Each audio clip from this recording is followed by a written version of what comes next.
This episode is brought to you by Wizard of Rocks. Find out where the yellow brick road will lead you. Wizard of Rocks features thousands of pieces and unique varieties of crystals, gemstones, mineral specimens, jewelry, and magical wares. Go check out Knoxville's wizardiest rock shop, located at the Southern Market in the Bearden area of West Knoxville. They're open Monday through Saturday, 10 a.m. to 6 p.m. at 5400 Homburg Drive. Whether you're a collector, a first-timer, or looking for the perfect gift, the Wizard has something for you. Tell them Creative Evolution sent you. Welcome to Creative Evolution, the show that gives artists a real plan for a long-term career. I'm your host, Josie J. Today, we have a very special episode because I am sitting down with my own bandmate, multi-instrumentalist, church music director, and the lead guitarist for Josi J and Dessert, Dwight Wilson, also known as The Wonder. Today, we are going to dive into how Dwight manages to balance it all: a demanding day job as Dwight from State Farm, gym time, church responsibilities, and raising 5 kids with his wife, all while maintaining a thriving music career.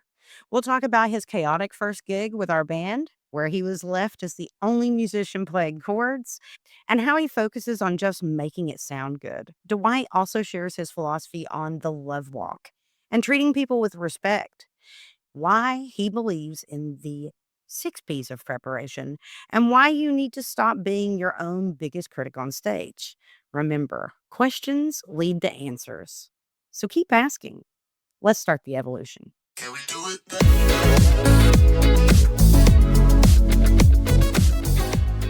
Welcome to Creative Evolution. Dwight, I'm so excited that you are here. Nice to see you again, as always. Always great to see you. Yeah. So let's tell everybody who you are and where you came from and all the things. People want to know, who is Dwight Wilson and what does he do? Man, I'm still trying to figure out who Dwight Wilson is now.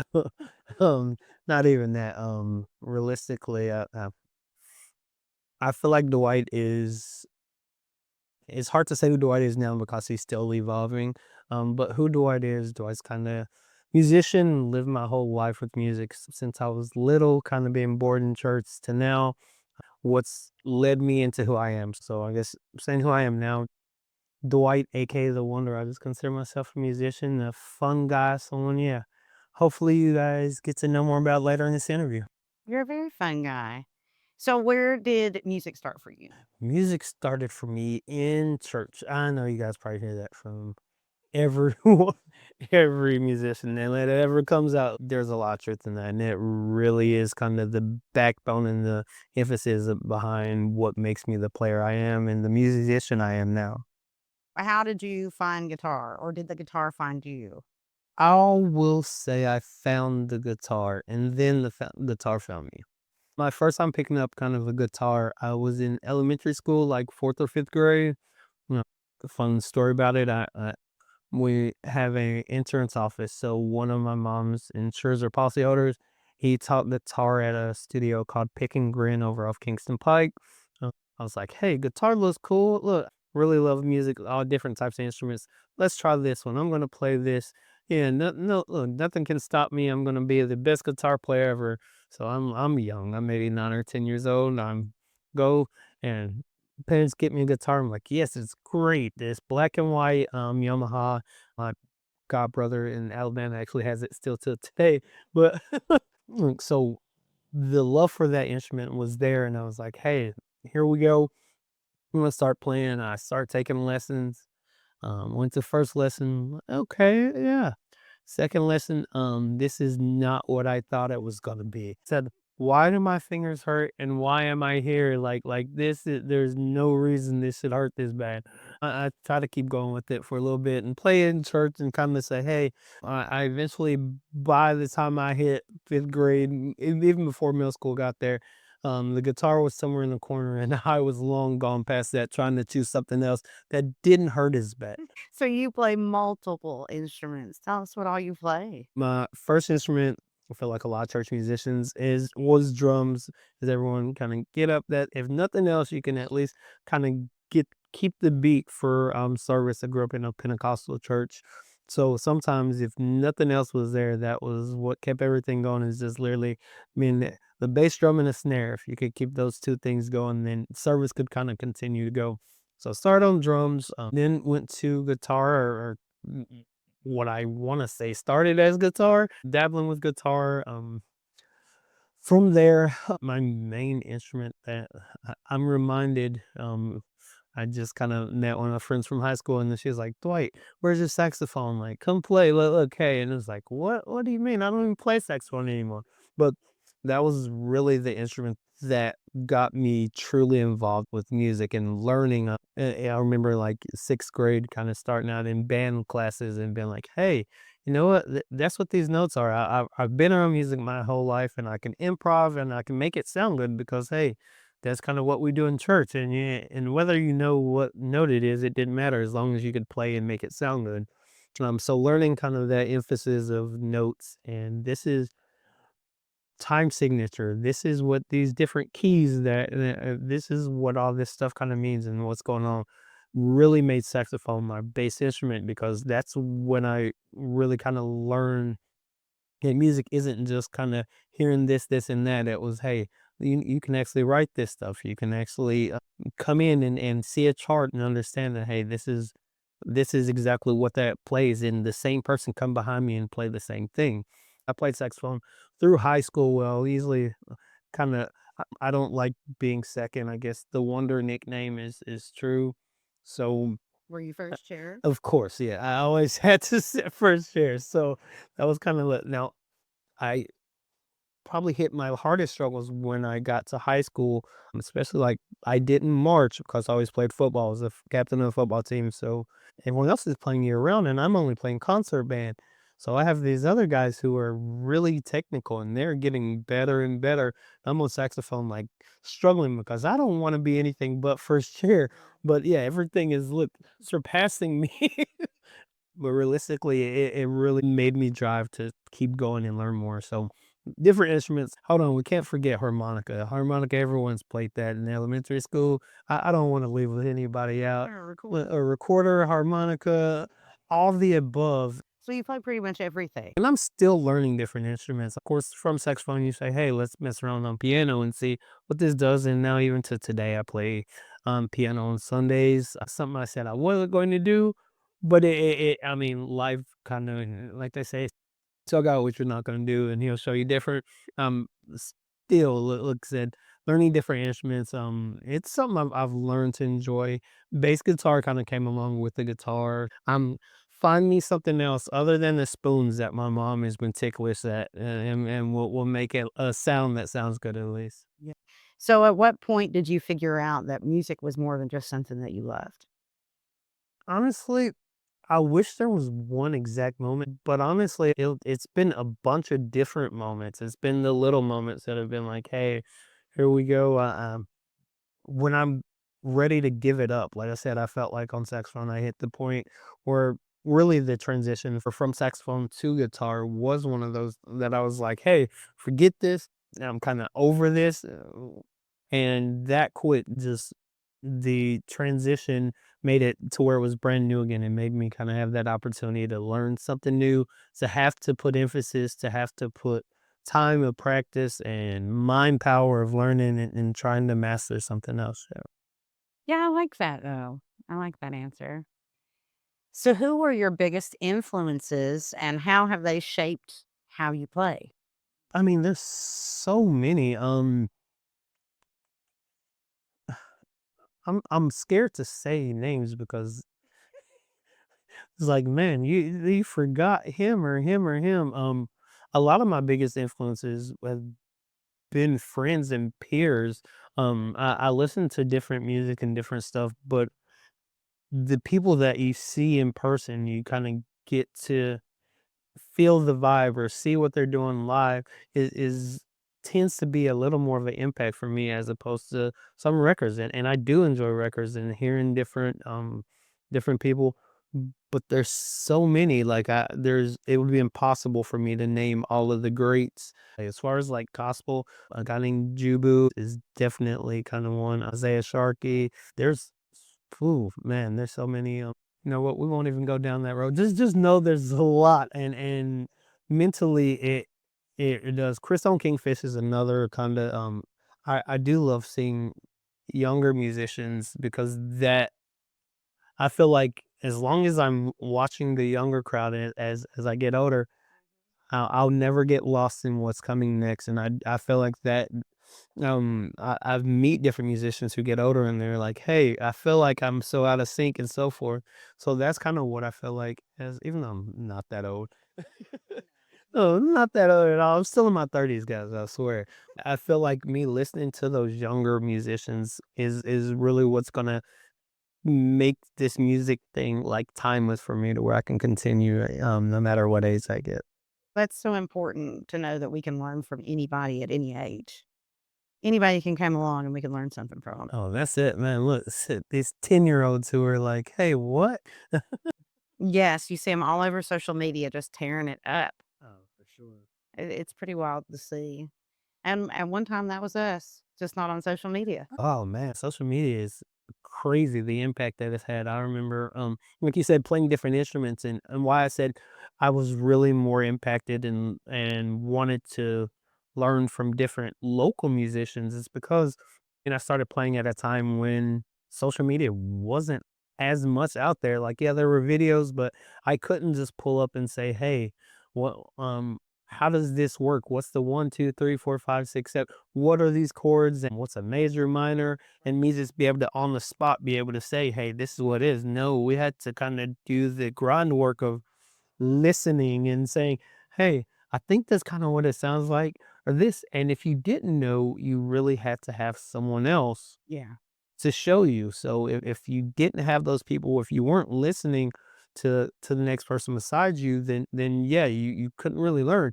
And it's really hard mentally, like even how I approach music now and learning a song.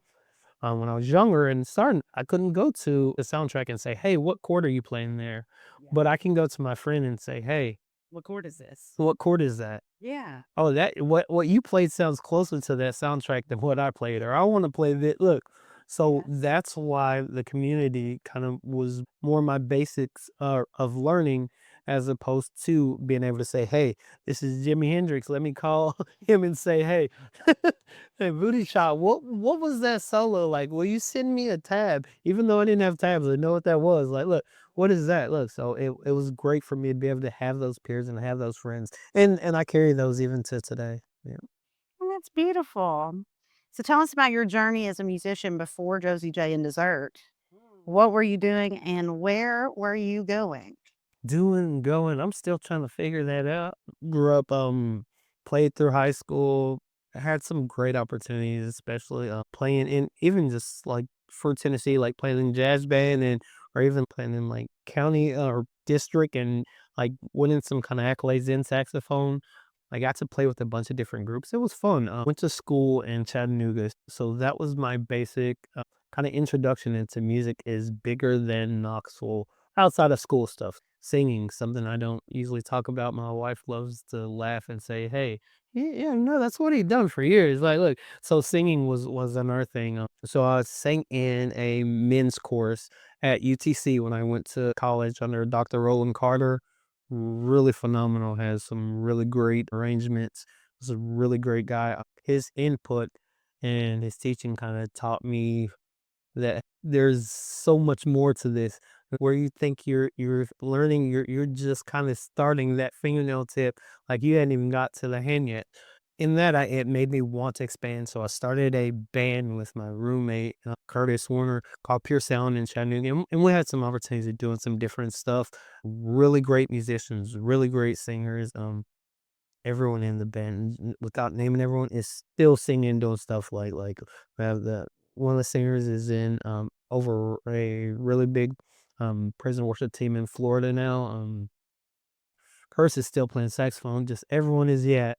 It's great to see that we all still have that love for music, and that's kind of so getting that having that many people around you all be focused on the same thing really kind of propelled me to want to go to those next steps and see, hey, where this music thing takes. So, like I said, play piano at church, so kind of over the music department there now. So it's kind of a big step, and it is great, and it lets me be able to show the different talents of being able to play so many different instruments that if someone's not there, I can still fill in. It really kind of it pushes me that to say like, hey, this is kind of why God put you in this position or gave you these gifts is to be able to make sure that whatever's needed can be done. So tell everybody how you ended up joining Josie J and Dessert. Joining Josie J, I had done a show with a really great friend of mine, Frank Shezerick. Been around him my whole life. If you listen to the interview with him, you hear really similar kind of background. So Frank gave me a call. We had just played a show. He called and we had done a like a first Saturday, first Friday, something show. I don't even remember, but it's all music at that point. Um, really great team. It was great. So Lauren Art came and like kind of blasted the show. It was like, man, kind of great. Part of the musicians I never even played with. It was kind of like a here meet and greet. We're gonna make this work. We're gonna vibe, and it all worked out. So after that, he come in, he was like, "Hey, man, would you be open to maybe playing like that type music outside again? Like I know the way you kind of hit your like I'm happy, I'm doing this, this, and this. Look, family, kids are good. Look, yeah, would you be open to maybe spend some time playing music outside the house again or outside church and so forth?" And I was like, "Yeah, you know what? Sure." It was like a, "Hey, all right, yeah, we got this show. I'm gonna send you these songs, and I think yeah, we got this show that's coming up." And I think it was like kind of this is the same week of. He's like, "Hey, hey, it's on a Friday." Like, yeah, it's like on Friday. I'm like, okay, there's gonna be some other people there, right? Look, because literally, I'm looking at the set list and I'm like, sir, I don't know if I've heard half of these songs. Look, this is not Frankie Beverly and Maze. This is not. Hey, what is going on here? Look, I don't see any ascension. Are you sure you called this Dwight? Like the normal one? Like, yeah. So he was like, "No, you got it." He's like, "Yeah, well, at least, yeah, we'll kind of see. There will be another guitar player there, and you know what? You'll just come play, fill in, do some ad lib stuff, make it sound good. That part got you. I play church all day long. Guess what? We have no set list. You're gonna just go with the whatever comes up and make it sound good, or so pastor doesn't look at you crazy." Right. So I kind of get that idea. Long story short, I think this is probably like a Tuesday or something like that. By Wednesday or Thursday, he's like, "Hey, what are you doing tonight? We're gonna be practicing." And it's like, "Oh, okay, look, yeah, like yeah, you just sent me this song that's like yesterday. Who's practicing? Like I'll see you at the show, and do like what we said. Like I'll add some little ad libs. Look, tingling, look, ding, ding, ding, ding, ding. That's all I got for you, sir. Right? So, go to practice. He's like, "Man, just come and practice. You can at least see kind of what we're doing." Oh, okay. I should have known there was a setup right there. He's calling you out, Frank. It was at that point I should have known. Look, he's got me. He's like, "Hey, yeah, just come and practice. Sit in. And, yeah, we'll sit and talk and laugh or whatever. Yeah, cool. Hey, what? Get to practice. Hey, where's your stuff at? Like, what?" I'm not trying to walk in the door with anything at that point. "Oh, sir, this is a long way to go. What are we doing?" So same week of that first call or text, and we're gonna make it work. Look, so I get there, I'm like, all right, no guitar player. We'll make this kind of somewhat work. Where's he at? Okay, we're all right. There's two guitar players, so yeah, it's got to be. Yeah, this is gonna be really easy. Like, hey, I'm looking up pictures, everything at this point. Like, hey, I know. All right, I see he's in the band. Who's not in the band? Who's okay? Yeah, yeah.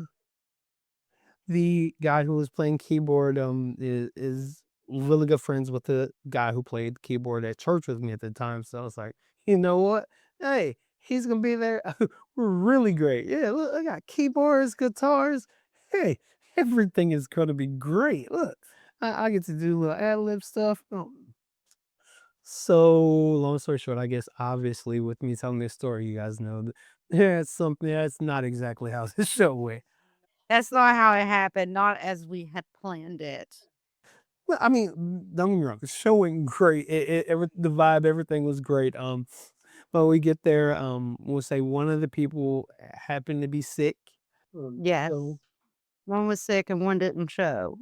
yeah, yeah, that part. So, so it really had me like, are we gonna start this show?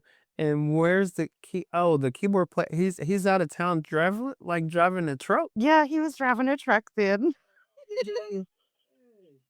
So it was me, you, Mike, Frank, Uh-huh. and Pops Yeah. on the sax. And the only person playing chords is me. I'm looking like, oh, hold on. Timeout, pause, pineapples, all the stories, all the, yeah. Pineapples. Somebody help me, like, help me. Like, I'm looking like, I think we all were at that point, but it was such a fun show. and that was really like been that introduction. It showed that hey, we could really make this work, and we could kind of turn something that was supposed to be all types of craziness and drama and all that into something that was fun. We literally went out and we said, hey, even if I don't know every chord, and you played this, if we can hold the bass line below me, look, I can make some chords, even if it isn't the right chord. We're gonna make it sound good. So from earlier, make it sound good. Even if it isn't that the exact thing that someone else would play. Be you, make it sound good, and have fun. Like clearly, that was the thing. We had a blast that night. Everyone smiled. Everyone laughed. We're still like meeting each other at this point. Like it's the same week of look, but we're like, we're gonna make it work. So we did, and everyone smiled. Can't say any negative things were said. It was just like, hey, nope, we went out there, we killed this show. Great. And I'm like, hey, I got this call. Look, I played once. See y'all later. I'm thinking, hey, this is like, Frank before, like said, we just played a show, where it was common that yeah, people may call and say, hey, we play this, and yeah, great. Or hey, now we need you for something else. But it was more like a here and there. Here's the set list. All right, make it work, and I'll see you in 3 weeks. Can you make this on? Put that on your calendar. This is it. That's the show. We're done over. That was not the case. Nope. Well, You got the permanent spot as lead guitar in Josi J and Dessert from that point. So what do you think about listening to some local music? it sounds great to me. Let's make it happen. Can we do it? Welcome back. Welcome back. I'm here. What'd you think, Dwight? Did you like that? Hey man, it's always great. Great music, great vibes, look, great days. Yeah, yeah. I thought you'd like that. So we'll just jump right back into it. So you are a member of Josie J and Dessert. That says a lot. That's a whole mouthful right there. Yes, it's very different than being a solo artist, having to deal with all the different personalities. And how do you think about your career within the context of the band? I'm happy to see kind of where we're going and to see what the future holds. So much stuff that's not even being kind of spoke about yet is great. We were able to kind of all take and put our hand in towards put our heart in, our time, sweat, tears, happy times, sad times, mad times, all that into making this what it is now and what it's gonna become. I feel like only the surface has been scratched of kind of where this is going and what's gonna come about from it. Yeah, I think so too. I'm really excited about this project that we have coming out, especially since no one really knows what is going on. Yeah, it's total different vibes, different feelings. You never know what to yeah, it's just total different. Yeah. It is an evolution. It is an evolution of Josie J and Dessert, and I'm very excited about it. I'm excited that you're a part of it. So how do you balance being a band member and a music director in church and having a family and having a job and all the things? Is anybody selling some extra time? Like just in case, look, I feel like kind of that guy. Look, it's like, well, you looking for it? No, no. nothing to do with drugs, but I'm looking for a dealer. If anybody has some extra time that you can like sell, If you had a clone, what would their name be? Rick James. How did I know you were going to say that? So, Rick James, how do you balance all of that? I don't know if I actually do balance it, but it works out. Literally, like they say, if you love something, you'll make time. You'll find time for it, and that's kind of what happens. And God's kind of worked my life out to where at the time when I was started with the band, my life and the kids and my home life and everything was transitioning to a point to where it gave me the opportunity to be able to make it all work. That's kind of how I knew that door opening was meant for me. Because before that, I realistically couldn't.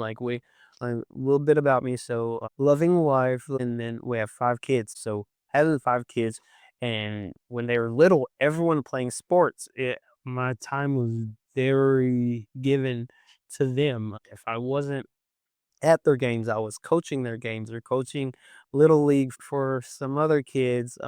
So much of my time was always in that. Once they God opened the door to make it to where it was possible for me to be able to say, "Hey, now I can show myself the love that's needed to be able to say, hey, Dwight, you love music, go do that, go to work." But then, yeah, I can go to work and still go to the gym and love on myself there because, yeah, like everyone, when you get to a certain age, you gotta keep yourself going. Yeah, sitting at a desk can be really demanding. If you're not careful, this job can really make a man of you, especially in the weight gain department. But Yeah, we have to keep moving. If you don't use it, you lose it. exactly. So this opportunity really helped me keep moving in music as well, and be able to say, "Hey, let's not let these gifts go to waste." So a lot of my days do look like I'm going to work. I'm planning sometimes music for church as I work and talking to people of my other helpers at church, who kind of help get the praise and worship team together, having that all together, then leaving work to go to the gym, and then leaving the gym to eat on my way to practice or at practice for Josie J and literally by the time I get home is play at the kids smile, laugh a few times, watch half a show, and it's sleep time. So it can be a filling day, but it's also a very fulfilling day. It gives me purpose to have so much kind of going on. So it takes away that aspect of boredom or kind of just laziness there. Yeah, yeah, it definitely does. I can't tell you how many times I've been like, we're gonna have practice. And then we get into practice and it's so fulfilling. It's always wonderful. So, how do you approach growing as a musician and staying sharp? What does your practice routine look like? A lot of my practice is I mean, like I said, we have rehearsals and stuff, but Richard Gallagher, really phenomenal guitarist. He taught to me when I was really at a younger age and kind of starting out music, and that was kind of one of his things. He's like, "Yeah, no, you practice before you come to rehearsal," and so that was something I took and kind of took to heart, and still to today kind of hold true to that. So my practice is outside of rehearsal. Yeah, it's great to have rehearsal and we get to goof off sometimes and try different stuff, but practicing is something that you develop at home. So when and I say this for a lot of church musicians, regular every musician, if only people could see the nights where you're up at 11 o'clock and everyone else in the house is sleeping, you're like, "Hey, let me go through and I'm working this out or this out on piano." Or have a guitar in my hand with one Bluetooth and no amp going because I don't want to wake everyone else up in the house. But that training and that love, that practice is what's gonna show when you're playing. So where you don't have that nervousness, where you can play in it, really kind of be accepted by the audience because you want them to feel exactly what you're trying to deliver. Stuff that's done in the dark, like say, what comes to light, that is exactly, kind of what my practice is. The time I'm spending at home, that wood chop that, hey, I can't get this lick. I grew up in an era where, hey, everything wasn't easily accessible. So I still try to push myself a lot is listen to the song, try to say, hey, Dwight, what is that chord? Figure it out without always going straight to YouTube. Like so many people is like, if there's not a tab or if there's not something online for them to look at, they can't figure out what a song's gonna do, and that doesn't work on the fly. It doesn't work when you have a show and someone says, "Hey, no, I need you to vibe with this."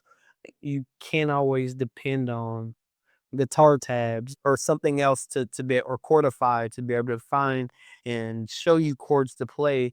That's really kind of what I feel like is amazing for that time period I grew up in. It taught you to really be that musician beyond. It taught us how to be resourceful. There have been quite a few times that I've been like, I don't have any internet. I don't have any cell service. What am I going to do about this? Do you know the words to?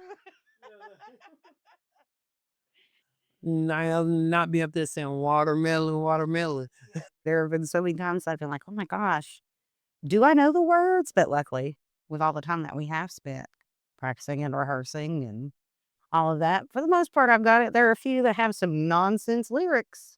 Absolute nonsense. One song. I know a couple songs with nonsense lyrics, and I'm like, what? How am I? Toe Jam football. Who says that? Crazy. Yeah.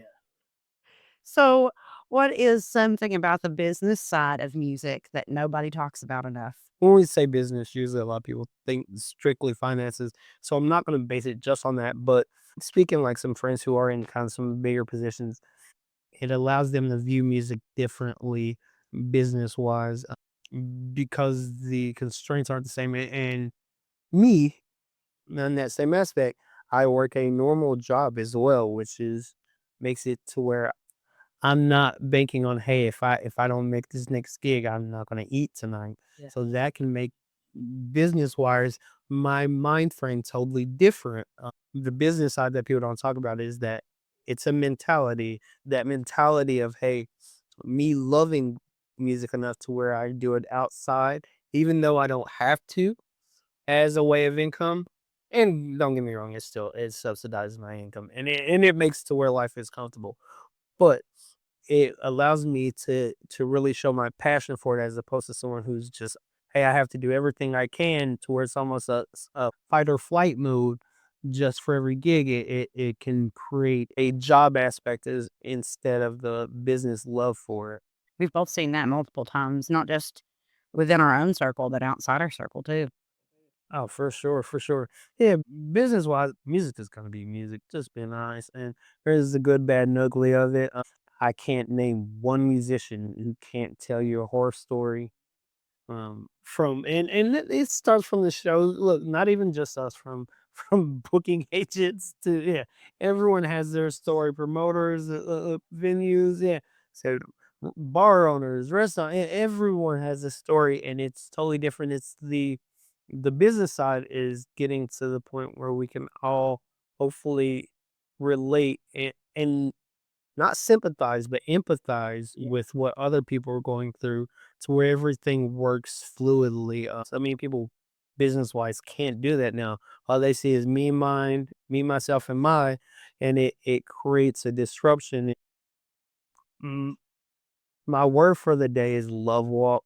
That's how I try to live my life. I feel business side is when we as musicians, venue owners, everyone, we all kind of start to truly love each other and see beyond it. It's gonna make everything in this music business run a lot more. Audiences as well. Look, you guys met Luke. You don't realize it, but look, business side. That's sometimes the easy part. You guys giving us the vibe and the feedback can be the look the deciding factor in a musician, you know what I mean? And hey, let's play tonight or I'm so over this and I'm ready to go. So yeah, definitely an asset. Don't ever undervaluate you guys as well. Yeah, exactly. I think that's really sound advice. I think outside of the band, just in our community in general, if we could see more musicians really just loving on each other and saying, hey, you're great, Yeah, yeah. or hey, you killed that, or, just And it is this. real compliments. If we could give each other real compliments. Man, it's crazy. Like I watched a video of an artist the other day, and that was kind of his biggest thing is he's done a lot of big tours, and he was talking about the difference between local artists and tour musicians. He was like, as tour musicians, what you get to everyone's building each other up. They're like, hey, great, look, we've all kind of gotten here.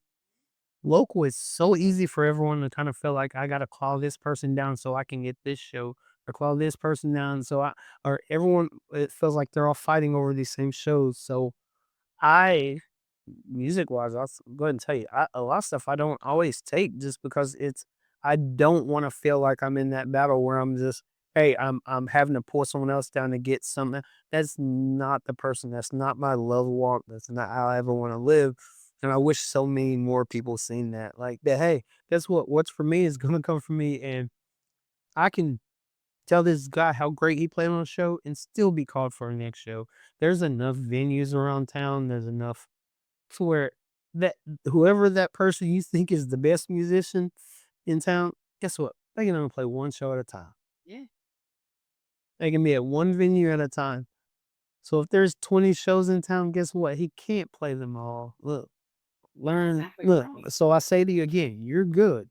Be you, show you, and those doors are going to open. You don't always have to be that, hey, I am the best at this, this, and this. Be you, be good, do the practice, do what you need to do to make yourself a successful musician. Yep. Yeah, and I think that's absolutely wonderful advice. So I'm gonna let you pick the music this time. What do you think? Let's see. I got you. We'll find a good one right here. Can we do it?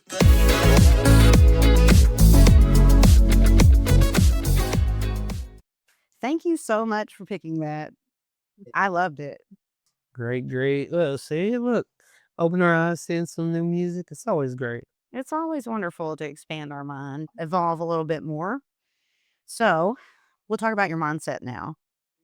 So you are in Josie J and Desserts, not to name drop a million times. Well, hey, you said mindset. I thought you were trying to get my brain. My wife is still working there. It's still good luck. Good luck, Alicia. I'm so sorry. So being in a six-piece band, it's a lot of personalities, a lot of schedules, a lot of moving parts. How do you navigate that and stay focused on the music? One day at a time. That's realistically it. That's all you can do is look one day at a time. Try to stay focused and make the most of your time. Be appreciative for the little time that you have. That you know what I mean, where you have those breaks. But then we don't have. Yeah, it's not gonna hurt you to spend that time usefully. Like when I talk about being at work and navigating, and I have a call or a text say, hey, all right, we're gonna change this song and this, or yeah, I mean, so what Josie said, she'll tell you I'm a lot of times showing up to shows or practice with pieces of paper that have the songs written down and what key this is, and that's in making those mental notes to where even if I hadn't spent as much time as I liked on a song, at least I can at least spend the time in putting and having notes and being prepared to where yeah, if something happens, I always have something to fall back to, something to look at to where yeah, so we can make ourselves look as great as possible. Yeah. One day at a time applies in so many different ways. So many different ways. So how you handle a bad show or a night where things just don't click? You don't what is that? What do you mean things don't click? What you miss people miss notes? Like what do you mean? Like what? Yeah. You bomb solos? Like who does that? Look, we Victor Wooten over here. There are no wrong notes No wrong note. until you hear me play one. Happy little accidents. I mean, realistically, it's part of the game. Literally, I don't know any perfect man yet, or there is no perfect man walking this earth, anyways. So stuff is gonna happen. Learning to smile at it, roll with it, and I am appreciative for kind of like since I went there with the Victor Wooten comment. You know, he said there's no wrong notes. It is kind of resolving. Like you're never more than half a step away from a right note. That I mean mentally makes you think about it like totally different there and say, hey, you know what? That's kind of the name of the game is even on a bad night, did it sound good? We are our own biggest critics so many times. So again, that's that you're good saying all that comes from that. You're good because hey, half the time we're saying, hey, oh, I bombed that, and that'll be the same night that someone will come to you after and say, man, that was the best solo ever. and you're looking dumbfounded, like, no way, come on, like I bum that, yeah. So that never more than a half step away is so true. But everyone who's at your show is not a musician. They're not listening with the same ears that I have through time and through doing this so long. Good Lord. I guess I've been playing music. I mean, of course, more than half my life, but a lot of my life. I was probably starting, yeah, I mean, playing on drums and stuff. I was elementary school. I was already playing instruments and stuff. So, yeah, this is a long time that I've kind of had in it. So, it's not something I learned overnight, but it is something that I still learn every day is look, stop being your biggest critic, Dwight. Look, stop being so hard on yourself. You're good. Look, keep going. Look. So one bad show, guess what? There'll be another one. Yeah. You probably mess up it too, Yeah. but there'll be another one. Do all you can to prepare for it. And when I say that, I don't mean just go out and bomb shows and say, hey, I'm not going to do my rehearsal or do my part. If you do that behind the scenes, the in the dark stuff, do the practice. Do what you need. Prior proper preparation prevents something poor performance. Um, Doing that part makes everything else work out. As long as you're doing that part, if some bumps, guess what? Life's gonna happen. You just roll with There you it. go. Yeah. So, what does creative burnout look like for you, and what do you do to come back from it? You should have asked that question at the same time as the last one too. Creative burnout when I'm thinking, hey, this is the same thing. I have to mentally say the same thing. I hear that, hey, this is 1 5 6 4. Oh, that's that chord progression. It's the same thing. Everyone else is doing this over and over again. To other people outside, that makes no sense. They have no idea what a 1 a 5 a 6 a 4 what that there's not a deciding it. Oh, you played a major 7 or just playing this major. They're not particularly always hearing that. They want, oh, it sounds good. Guess what? If you're playing the same chords over and over, they don't particularly know. Their ears aren't trained to hear that. So when I hear creative burnout, I hear musician creative burnout because the burnout isn't particularly in the music or in the stuff. It's just we're sick of hearing the same stuff over and over. So mentally, we're not taking on or putting ourselves in the spot. That same song with different lyrics could be completely a different game changer for someone else. In their hearing, they don't know that it's the same chords. It felt good on that song. It felt good on this song, and the song and the lyrics are different. And the bass drum hits on the 3 instead of the 1 on this one. And get hey, and somebody can't clap. That little difference is all it takes to for a song to be different and great. I want to play great to that audience. I don't always want to feel like I'm just playing for musicians because it's easy to get in that thing like, no, I got to play every lick, every this because that's what this musician's here. He's gonna hear it, and that's what he wants to hear. He wants me to play this. And realistically, I can you can strum 3 chords, and if it sounds good, if it feels good, the audience is interacting, who cares? Yeah, who cares? I would love to say that Aerosmith has heard of us and they're going to be at our show, but Realistically, that's not who's at your show. We wanna place our crowd, and playing to our crowd is gonna make our crowd bigger, and that's what's gonna make us be who we are, and let us get better. Yep. Get better, love walk, love people, make them smile, make them feel appreciated, and yeah, be great people. So, what has being a guitarist taught you about yourself as a musician that you couldn't have learned another way? Definitely guitars by all means, and I love my instrument. All of them have taught me different stuff. Being a guitar specifically has taught me from that young age, like I told you earlier, being 10, don't give up. Yeah. Even if you do give up, don't keep giving up. Right. Go back. Um, So we'll talk about that little break. So yeah, so I was 10 when I started playing. I said, by 5th grade, forget this. I don't want anything to do with it. Y'all can have it. My fingers hurt. Nobody's paying me for this. I'm going to ride my bicycle around the block and play with rocks like everybody else. It was about 16 or 15 that I started back playing. So that's a 5 or 6 year difference. I think about, man, what if I kept playing the whole time? What if I had been, but it doesn't matter. The biggest thing is I didn't give up. And now I play guitar.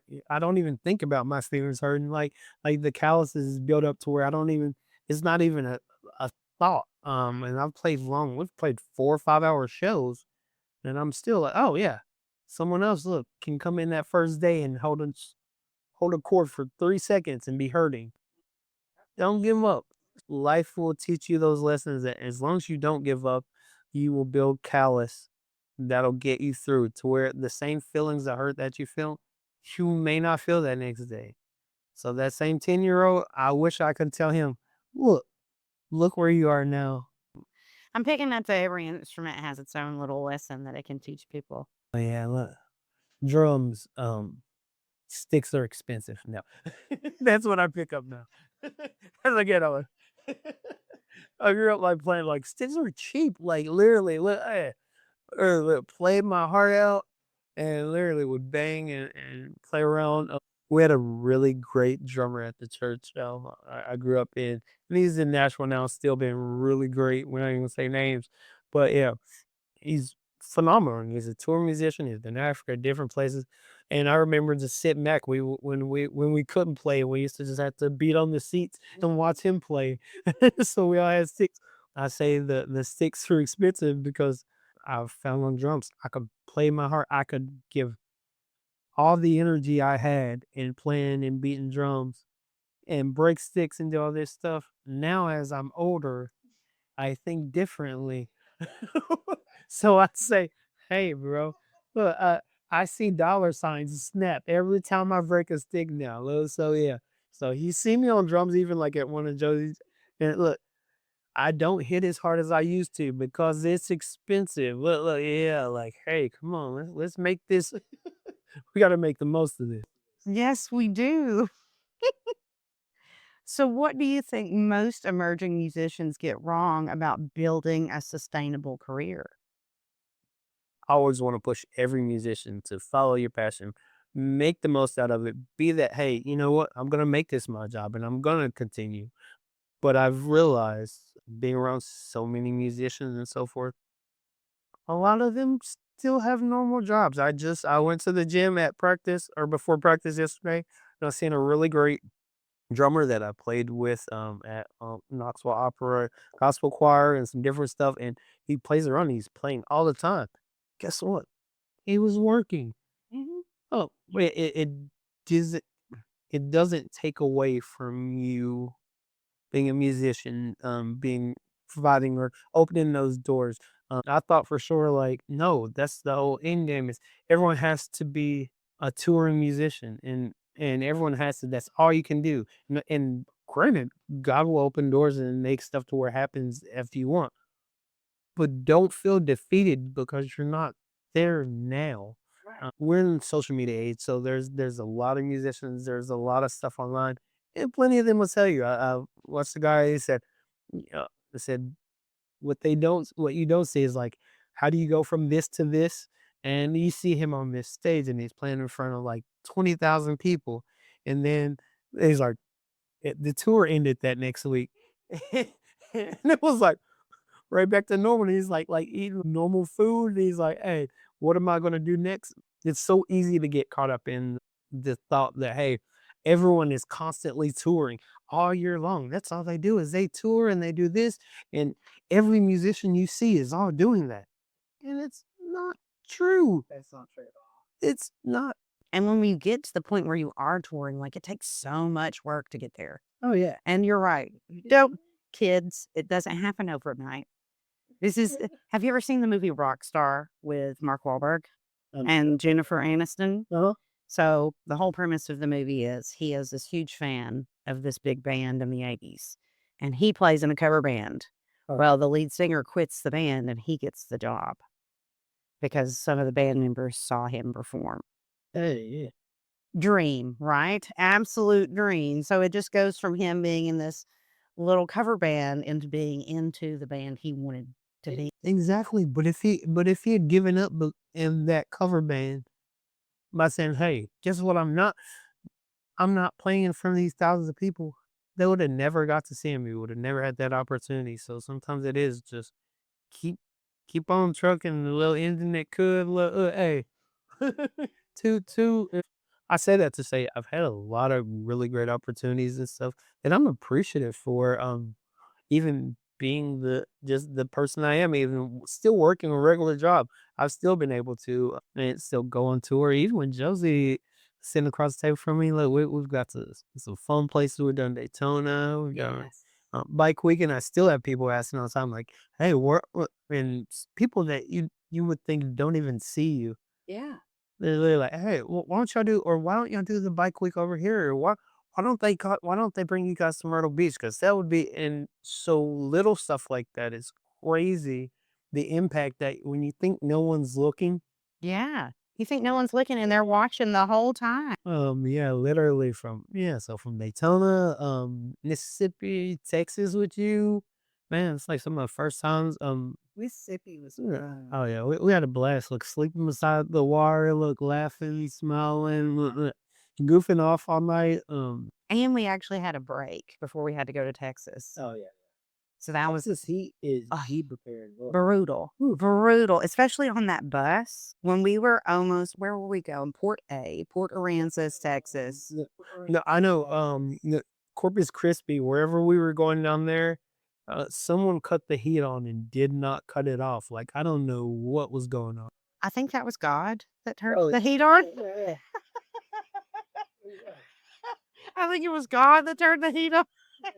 He reminded me. He said, "Yeah, forget hell. I don't know. No, I'm not. Yeah, if that's what it is, I am not prepared." Oh, I know. It was like 100 degrees outside of the bus.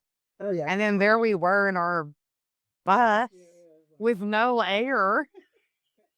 But no, we actually had the AC and it still was hot. Like I don't think we had the AC yet. But regardless, it was hot. yeah, that was a learning. Oh, timbers flared. Timbers flared. Like all to get to next to the beach to play music. Yeah, not let's get next to the beach to play music, and not even get in the beach. What is this? Like this is not like yeah. We got to smell the sea. Smell the salt water and play music, and then yeah. Oh, it's so much fun though. The next 2 shows in one day. Yeah. What were we thinking? It was worth it. Yeah, it was a great experience. I mean, I had a blast. Interested to see what the next one's gonna be, where we're gonna be, how annoying I can be on the bus with you. You know, if no one says it, I'm definitely the troublemaker. Who's gonna cause drama and say craziness? Yeah. Oh, drama. It's all in good fun. Yeah, no, I'm the one to say craziness. Josie's gonna, yeah. We know who. Look, princess. Look. I am a princess. But I'm also the one to go HR, HR, HR, and let y'all know you can't say that. You can't say that stuff, guys. Not that it's anything terrible. Somebody has to. That's why I'm a princess. I'm actually the queen. You see? Because I have to be the mama on the road and be like, no, you can't do that. Don't do that. Well, see, another. It's one time at band camp. That's all I got for you. One time at band camp. What do you think about? Let's listen to some more music. Bip boppity boop bop boo boo bop boo. That's one way to end it. Can we do it?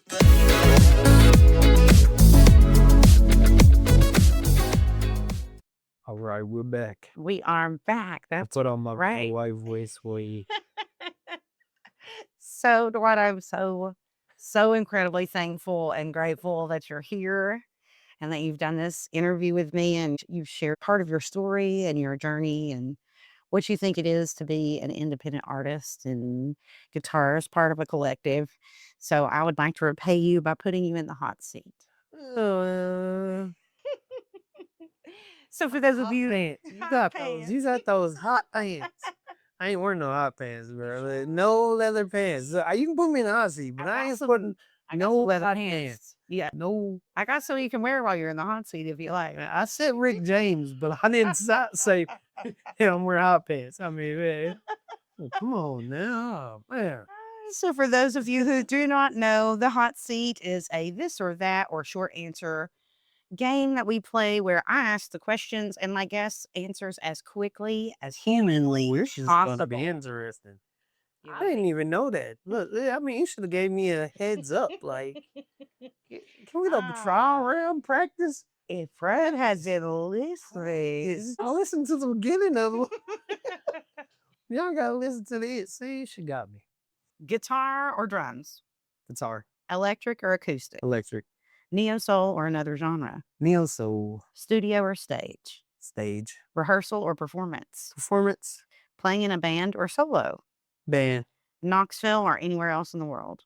pineapples.